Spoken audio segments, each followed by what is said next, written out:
Indian cinema സംഗീതത്തെ തൻ്റെ മാന്ത്രിക വിരൽത്തുമ്പിനാൽ സംഗീത മഴ പെയ്യിച്ച AR റഹ്മാൻ എന്ന സംഗീത മൊസാർട്ട് തൻ്റെ 32 വർഷത്തെ സിനിമാ ജീവിതത്തിനിടയിൽ നേടാത്ത നേട്ടങ്ങളില്ല.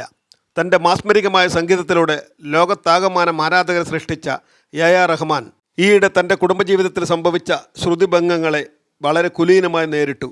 ഇപ്പോൾ വീണ്ടും മണിരത്നം സിനിമയായ തഗ് ലൈഫിന് സംഗീതം ചെയ്തു കഴിഞ്ഞു. അതിൻ്റെ ഭാഗമായി കഴിഞ്ഞ ദിവസം സോഷ്യൽ മീഡിയയിൽ ഒരു അഭിമുഖത്തിനിടെ പറഞ്ഞ ഒരു കാര്യം ഇപ്പോൾ വൈറലായി മാറിയിരിക്കുകയാണ്. ഇൻ്റർവ്യൂ നടന്നുകൊണ്ടിരിക്കുമ്പോൾ അവതാരക AR റഹ്മാനെ പെരിയ ബായ് എന്ന് അഭിസംബോധന ചെയ്തു. തമിഴ് സോഷ്യൽ മീഡിയകളിൽ പലരും റഹ്മാനെ പെരിയ ബായ് എന്ന് അഭിസംബോധന ചെയ്തിരുന്നു. എന്നാൽ അവതാരക പെരിയ ബായ് എന്ന് വിളിച്ചപ്പോൾ റഹ്മാന് അത് എന്താണെന്ന് ആദ്യം മനസ്സിലായില്ല. പിന്നീട് അവതാരക പറഞ്ഞു മനസ്സിലാക്കിയപ്പോഴാണ് അത് സോഷ്യൽ മീഡിയകളിൽ തൻ്റെ വിളിപ്പേരാണ് എന്ന് മനസ്സിലാക്കിയത്. ഉടനെ തന്നെ അദ്ദേഹം പറഞ്ഞു, പെരിയ ബായ് എന്ന ആ വിളിപ്പേര് തനിക്ക് ഇഷ്ടമല്ലെന്നും അങ്ങനെ കേൾക്കാൻ താല്പര്യമില്ലെന്നും റഹ്മാൻ പറഞ്ഞു. പെരിയ ബായ്, ചിന്ന ബായ് എന്നൊക്കെ വിളിക്കാൻ താൻ കശാപ്പ് കട നടത്തുകയാണോ എന്ന് റഹ്മാൻ തമാശയായി ചോദിച്ചു. ദയവ് ചെയ്ത് ഇത്തരം പേരുകൾ വിളിക്കരുത്, എനിക്കത് ഇഷ്ടമല്ല എന്നും റഹ്മാൻ പറഞ്ഞു. തമിഴ് ജനത അങ്ങനെയാണ്. അവർ കലാകാരന്മാരെ വളരെയധികം ബഹുമാനിക്കുന്ന കൂട്ടത്തിലുള്ളവരാണ്.